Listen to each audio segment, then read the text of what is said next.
A Netflix é uma das empresas mais bem-sucedidas do mundo, chegando a fazer muitas pessoas migrarem da TV a cabo para o streaming, e é muito comum de você ver hoje em dia casas que nem o sinal a cabo tem mais e só ficam no streaming.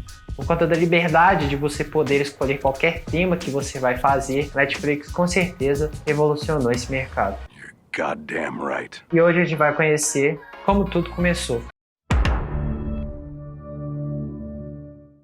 Em 29 de agosto de 1997, em Scott Valley, Califórnia, era criada a Netflix, um projeto que tinha duas pessoas como diretores, Ed Rachins e Mark Randolph. Rachins nasceu em Boston e tem faculdade em matemática e mestrado em inteligência artificial. Randolph tem especializações em publicidade e vendas. E a vida deles se cruzaram muito antes da Netflix ser uma empresa, já que o Rachins ele tinha uma empresa chamada Purse Software que foi vendida e ele conseguiu ganhar um bom lucro. E depois de 5 anos eles começaram a focar em um projeto novo, que era uma startup que tinha um sonho muito em comum naquela época, que a Blockbuster era o maior do mercado.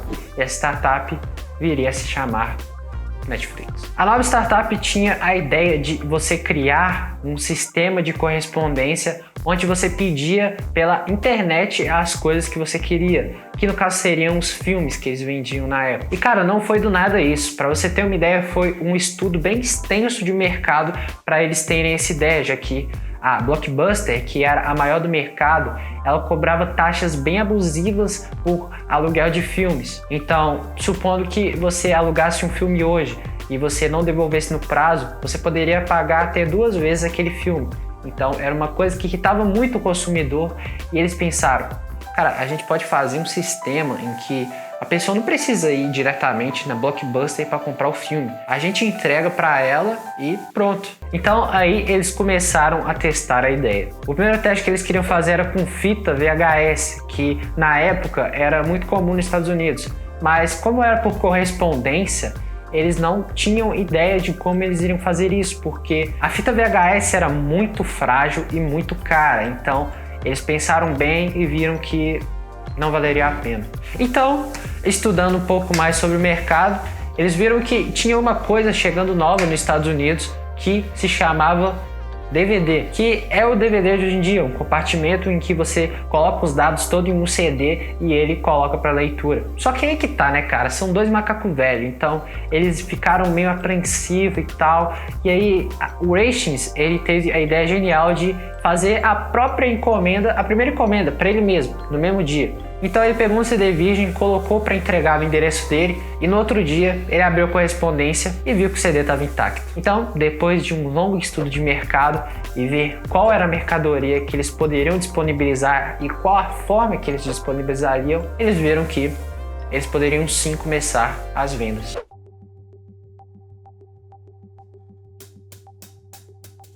O serviço de entrega por correspondência ele começa em abril de 98 e não tem nada a ver com stream. Era assim, você entrava no site da Netflix, você acabava de ver o filme ou o prazo acabava e o motoboy ele passava lá de novo e pegava o filme. Era praticamente um delivery, só que de filmes. E o grande sucesso se deu no começo porque os correios dos Estados Unidos eles são abertos, significa que eles não são totalmente estatizados. Então, várias empresas disponibilizaram serviços para a Netflix. Então, a Netflix sempre teve essa disponibilidade de escolher o melhor correio para entregar na hora da venda. E então, um dos critérios era sempre a taxa e como o correio tratava a encomenda. Até porque se o CD chegasse lá todo cagado, não tinha mais encomenda. E o jeito de pagar era um tipo de título de locadora, que a pessoa fazia o título e chegava lá, pagava e estava tudo certo. Mas o pagamento de streaming só chegou em 99 e com certeza agradou muitos clientes que não tinham que ficar fazendo título de locadora mais. Aí em 98 a Netflix já valia algo em torno de 20 milhões de dólares. Então, um dos grandes players do mercado que já vinha na internet era a Amazon, do Jeff Bezos. E o Jeff Bezos, vendo o crescimento exponencial da Netflix, viu que era um bom negócio e decidiu fazer uma proposta para os 2 sócios. E ele realmente fez, ele chamou o Rachins e o Randolph para jantar e ofereceu a proposta de 12 milhões pela Netflix. O Rachins e o Randolph acharam muito barato e acharam que a Netflix tinha muito mais potencial e eles recusaram. Mas nem tudo são flores na vida de uma empresa. E mesmo depois de virar o século e a Netflix ter mais de 300 mil assinantes, a Bolha.com, mais a chegada de novos grandes players no mercado online, como a Amazon e o Walmart, fizeram a Netflix perder algo em torno de 57 milhões. Isso deixou o Randolph e o Ratings bem desanimados e eles quiseram fazer uma proposta para ninguém mais, ninguém menos que a Blockbuster. É isso mesmo. A Blockbuster, essa mesmo, que você vê na locadora, você vê nos filmes de antigamente. É muito louco pensar que a Blockbuster, ela recusou a Netflix hoje em dia.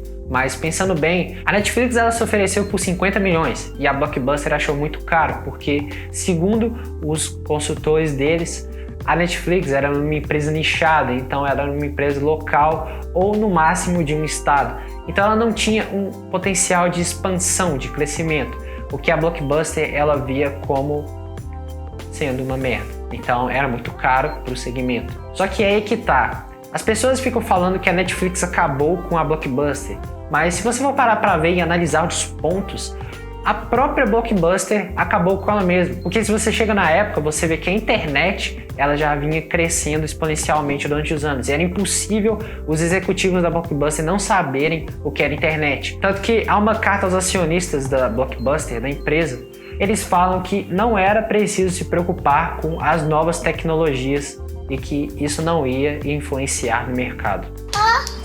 No mesmo ano, com a recuperação da Bolha.com e a Netflix fazendo a capitalização no IPO, ela consegue a marca de 1 milhão de assinantes e daí é só pra cima. Viajando um pouco no tempo agora, em 2008, a Netflix ela tem um grande susto nos seus bancos de dados, já que ela ficou 3 dias sem entregar CDs para os seus clientes. Isso pode parecer um pouco ruim, mas foi de grande ajuda para o Ratings, porque ele falou que se não fosse isso, eles poderiam perder muito mais clientes no futuro. Então eles se ligaram que isso era um problema e fez todo um backup do banco de dados na AMV da Amazon. Isso mesmo, eles colocaram o banco de dados logo na concorrente. Em 2010 a Netflix já é a maior do mercado em entregas por DVD em todos os Estados Unidos, chegando à marca de mais de 1 bilhão de DVDs alugados. Chegou no mercado em que era puro mato e criou um próprio império. Isso mesmo.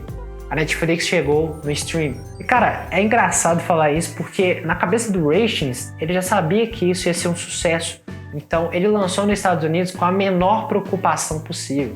E foi realmente um sucesso. As pessoas elas ficaram eufóricas porque além de pagar uma taxa só para alugar DVDs, elas poderiam ver filmes diretamente pela televisão, como hoje em dia a gente faz, que é uma coisa já normal. Então a Netflix ela conseguiu uma boa margem e conseguiu um bom lucro com o streaming. E ela começou a escalar o conteúdo de streaming, levando para o primeiro país fora dos Estados Unidos, que foi o Canadá. Para você ter uma ideia, são mais de 190 países que já tem a Netflix. E o que mais impressiona é o algoritmo deles, que ele muda conforme a região.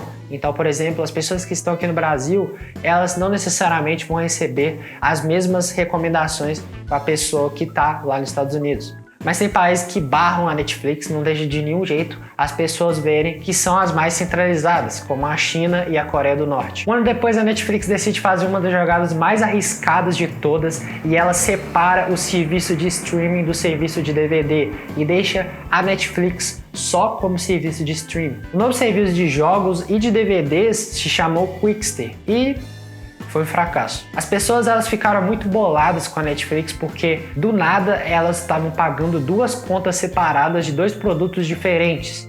Então foi um fracasso porque as pessoas elas não queriam pagar 2 contas diferentes. Tanto que a margem de lucro da Netflix naquela época era muito mais voltada por streaming do que por DVD, porque as pessoas já estavam começando a se acostumar com o streaming. A resposta foi quase instantânea do Ratings. Depois de um mês ele postou no Twitter que ia rever as estratégias e pediu desculpa para todos os clientes. 2013 foi um ano muito decisivo para a Netflix, porque ela lançou um dos seus conteúdos originais que fizeram mais sucesso e ainda continuam fazendo sucesso hoje em dia, que é a série House of Cards. E teve um investimento de mais de 100 milhões de dólares por 2 temporadas de 3 episódios cada. E ganhou vários prêmios e acabou de vez com essa coisa de que streaming não veio para ficar. E foi uma virada de chave para a Netflix porque ela antecipou um problema que viria há muito tempo depois. E, cara, lembra daquele problema que eu falei um pouco tempo atrás? Lá para 2016, 2017, As empresas elas viram que fazer a própria plataforma de streaming era melhor, porque assim você tinha mais recorrência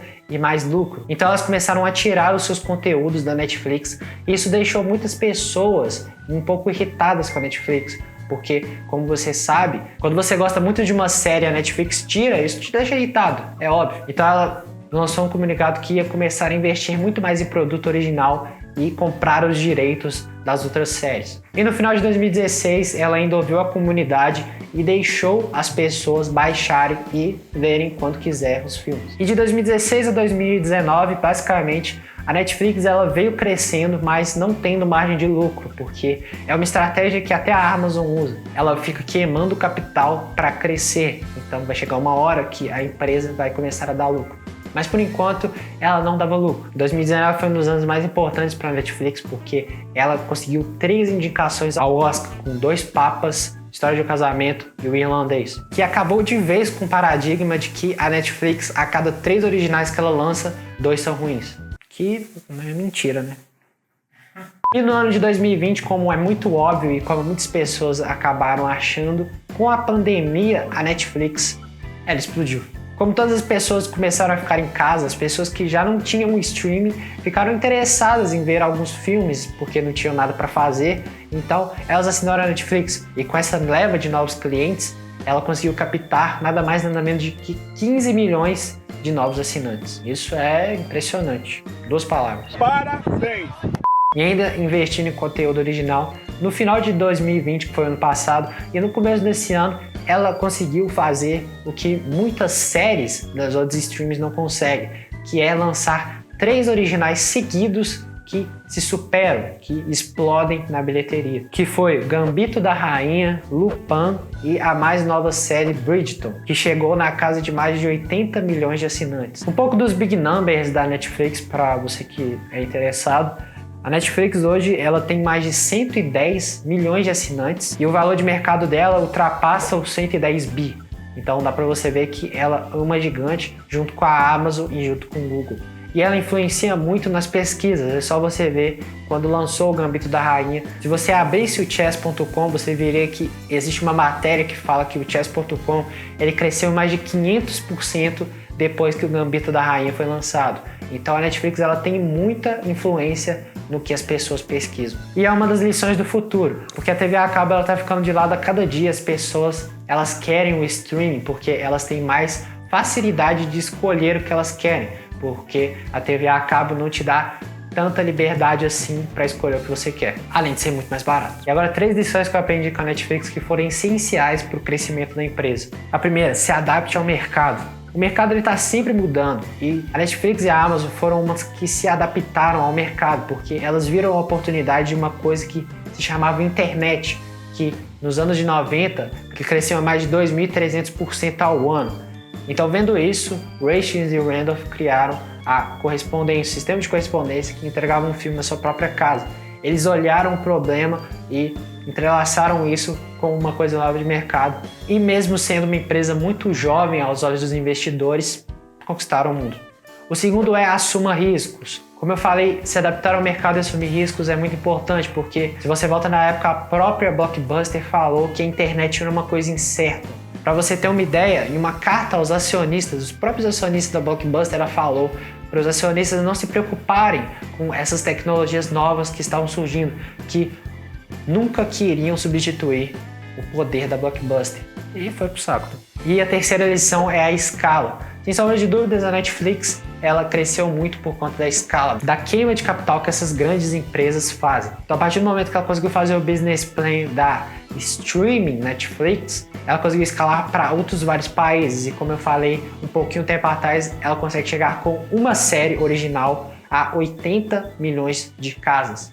Olha o poder e a influência que tem a escala. E se esse vídeo te ajudou em alguma coisa, deixa seu gostei aqui e compartilhe com seus amigos para eles verem que a história da Netflix, mesmo sendo muito jovem, tem muitas reviravoltas e muitas coisas interessantes para você que é investidor estudar. Principalmente o quesito de mercado, porque provavelmente a Blockbuster ela ainda existiria, ela se adaptaria, mas como ela não estudou bem o mercado, valeu. Se inscreve aqui no canal para continuar recebendo os conteúdos e deixa aqui nos comentários alguma outra empresa que vocês querem que a gente faz a história aqui no canal. Eu vou ficando por aqui, meu nome é Christian, esse é o História de Negócio.